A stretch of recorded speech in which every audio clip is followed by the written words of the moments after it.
অক্টোবরের ২৪ তারিখ শুক্রবার জমকালো আয়োজনে ওমান সিবুর উগ্র ফার্ম হাউসত চট্টগ্রাম রাঙ্গুনিয়ার ওমান প্রবাসী সিভ ইন্টারন্যাশনাল স্কাই স্বত্বাধিকারী সাদাত হোসেন ও মুজাহিদ বিন আলীর পারিবারিক মিলনমেলা অনুষ্ঠিত এন্ডে দূর দূরান্ত তুন ওমানত বসবাসরত স্বনামধন্য সফল ব্যবসায়ী তুন শুরু করে কমিউনিটির সিনিয়র নেতৃবৃন্দ ব্যাক স্তরের প্রবাসী এবং ইতারার পরিবারের ব্যাগুন উপস্থিত আছিল। ইতারার পরিবারের ছোট সদস্য মোহাম্মদ শাহরিয়ার হোসেন ও মাহিরা বিনতে মুজাহিদুর উৎসব উপলক্ষে কেকখানি অনুষ্ঠানের উদযাপন করা হয়।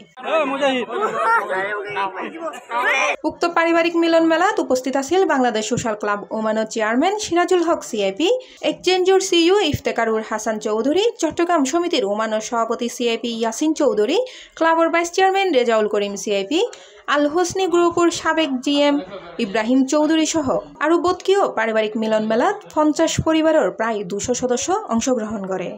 আমাদের পারিবারিকভাবে একটা আমরা আয়োজন করেছি। ওমান প্রবাসীর মধ্যে বিভিন্ন জায়গা থেকে আগত বাংলাদেশ কমিটির সিনিয়র নেতৃবৃন্দরা সবাই আমার দাওয়াত এসেছেন।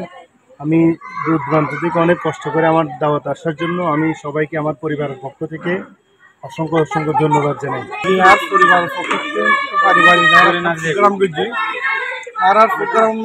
ওমান কমিউনিটির বিভিন্ন অনুষ্ঠান সুন্দর করছি, তারা অসংখ্য ধন্যবাদ জানাই। জিয়ারা পরিবারের পক্ষ তুন আর ওমানের মাঠে দেখান সুন্দর আয়োজন করছি। ওমানের বিভিন্ন জায়গাতুন বাংলাদেশ কমিটির সিনিয়র নেতৃবৃন্দ ব্যাগুন এসি ব্যাগুন আয়ের অনুষ্ঠানে সুন্দর করছি। পরে পরিবারের ব্যাগুনরে লই ব্যাগ অতিথিবৃন্দরে লই নৈশভোজের আয়োজন করা হয়। C plus TV, Chittagong.